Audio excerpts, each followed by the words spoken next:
மா தோசை ரெடி ஆயிடுச்சா கொடுங்க. ரெடி ஆயிடுச்சியா? இருந்தா ரெடி ஆயிடுச்சியா? ஏங்க வாங்க எல்லாம் சொல்லி நேற்று கேட்குறீங்க எல்லாரும் தண்ணியா குழம்பு வைக்கிறீங்களக்கா, தண்ணியா குழம்பு வைக்கிறீங்களாக்காண்டு எதுக்குன்னு நினைக்கிறீங்க? இங்கே வாங்க, இங்கே வாங்க. இந்தா மத்தியானம் சாப்பிட்டாங்களா கிரேவியை வச்சு, இந்த நைட்டுக்கு இந்த குழம்பு அப்படியே இருக்குது. அப்படியே இருக்கிற இந்த குழம்ப தோசையை ஊற்றி இந்த அம்பிடுத்தேன் வேலை முடிஞ்சு வச்சு. என்ன தோசைக்கு சட்னி கிட்டி ரெடி பண்ண தேவையில்லை. அப்படியே குழம்பு ஊற்றி தோசையை ஊற்றி இந்தப்பா இந்தா ரெடி ஆயிடுச்சு. அதுக்கு வாட்டி சாப்பிட்டுட்டு நைட்டு பேசாடு தூங்குங்கள்ல.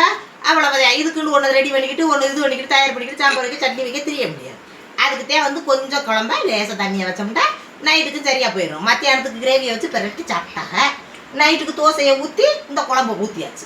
இப்படித்தான் குடும்பம் நடத்தணும். இருக்கிறதுக்குள்ளே அதுக்குள்ளே வச்சு பிள்ளைகளுக்கு நல்லபடியாக சத்தம் சாப்பிட்டா போதும். என்ன நான் சொல்கிறது, அங்கே பாருங்க உலகத்தில் எல்லாரும் எங்கெங்கேயே சாப்பிட்டுக்கிட்டு இருப்பாங்க. அங்கே ஒரு பாருங்க எங்கே ஏறி சாப்பிட்டுக்கிட்டு இருக்குது. இப்படி சாப்பிட்டுக்கிட்டு இருக்கு என்னன்னு கேளுங்க.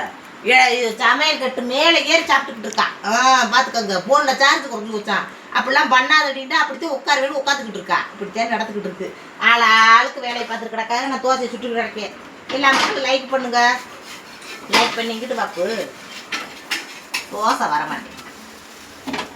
எல்லா மக்களும் லைக் பண்ணுங்க. ஒரு அக்கா கேட்டுக்கிட்டே கிடக்காத தோசை இட்லிக்கு பதம் சொல்லுங்க. சொல்கிறேன், கண்டிப்பாக சொல்கிறேன். அதை போட்டு விட்றேன், நாளைக்கு கூட போட்டு சொல்லிடுறேன். நினைக்காது எதுவும் இந்த போய் சாப்பிடு. இந்த தோசை அதை சுட்டுக்கிறேன். இப்போத்தான் பெரட்டி போட்டுருக்கேன். இரு லைக் பண்ணுங்க. நல்ல மனசுக்கு என்ன மாதிரி முனியம்மா குடும்பம் நடத்துகிறேன். ஏழியலா பேச விடுறேன் எடுத்து ஆன் பண்ணிட்டேன். இது முனியம்மா குடும்பம் நடத்துகிற முறை நல்ல சரியான முறை தான் இதான் தாய் அப்படின்னு நினைக்கிறவங்க லைக் பண்ணுங்க. என்னத்தை அப்படின்னு நினைக்கிறவங்க பேசாட்டிக்கு போங்க. என்ன உங்கள் கையை பிடிச்சா லைக் பண்ணுறதுல அவத்த போகிறேன். அவங்கவுங்க மனசுக்கு பிடிச்சாதானே லைக் பண்ண போறீங்க. மற்றபடி குறை சொல்லி கமாண்ட் வேண்டாதீங்க.